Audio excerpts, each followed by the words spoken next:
A day of my life of the content creator na madiscarding mommy at the age of 20. Kaya mapapasabi ka na lang ng I for the go.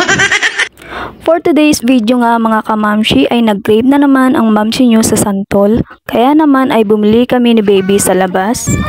Ito namang baby ko ay excited nga naman kumain ng santol kaya babalatan na natin.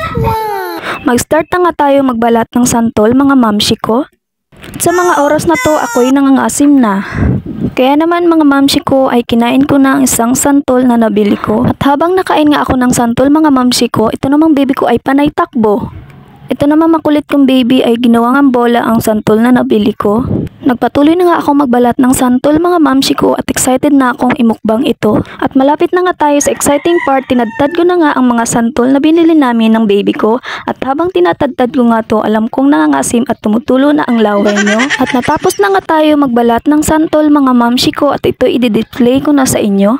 6 nga ang nabalatan kong santol at alam kong solve na sa akin to. Charis, may kahati pala ako. Ayan na nga guys, for today's video nga ay nag-aantay na nga ang mga ligpitin ko kaya naman ay niligpit ko na ito. Sarap nga may sili ang sawsawan natin kaya naman nagpaalam ako sa punong ito. At 2 sili nga ang napitas ko at tinugasan ko na nga ito at nilagay sa asin at mekos-mekos na natin. Ayan guys, nilagay ko na nga ang sili at mekos-mekos na natin. Andito na nga tayo sa exciting part, mukbang ng santol. Wow, yummy! Tara na mga mamshi ko, samahan nyo nga ako magmukbang ng santol. Happy na naman ang mamsi nyo dahil craving satisfied na naman ang mamsi nyo.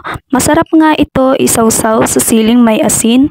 Kaya naman ay for the go. Thank you for watching.